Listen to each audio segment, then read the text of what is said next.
NORTON COMMANDO 961, 2023, on review. Handmade parts and flashy components.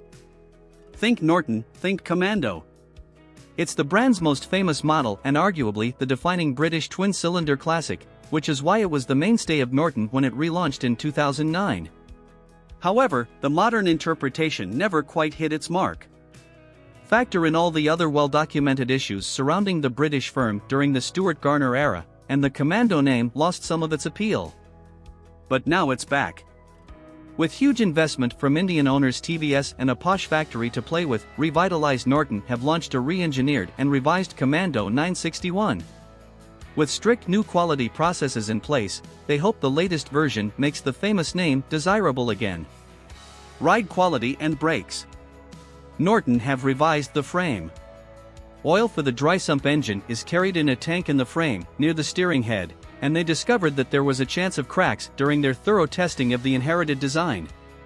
So, the materials and design have been altered to improve the frame's strength. The steel tube frame is otherwise unchanged, and uses the same geometry, rake, trail, wheelbase, seat height, as before. Easy and predictable handling was one of the Commando's plus points, so there was no point making changes for the sake of it. Engine.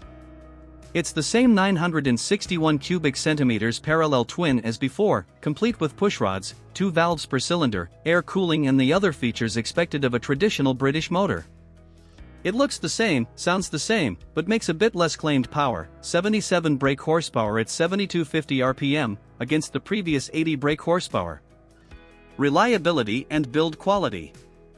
High-class chassis components? Yes. Handmade frame and exhausts? Yes. Lovingly finished surfaces and tip-top presentation? Yup, all of that. There's no question that the Commando is screwed together well. Any worries about half-arsed production lingering from the firm's previous incarnation can be discarded. It's not entirely high-class. The ignition key and barrel look and feel a little cheapo, and one of the launch bikes jettisoned the headlight switch. The engine also needs a bit of throttle to start when it's warm. Value versus rivals. There are two versions of the Commando, the SP Sport, 16,499 pounds, with upright handlebars, and the CR Cafe Racer, 16,999 pounds, with TG welded aluminium clip-ons and a stainless steel headlight that's discreetly different. The lower bars on the CR do more than altering the riding position, the difference in weight distribution changing how the Commando feels and responds. Both are available in Matrix Black or Manx Platinum, with the black CR having a black wheel rim option as well.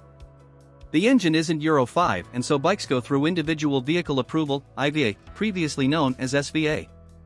Equipment. The Commando is old school.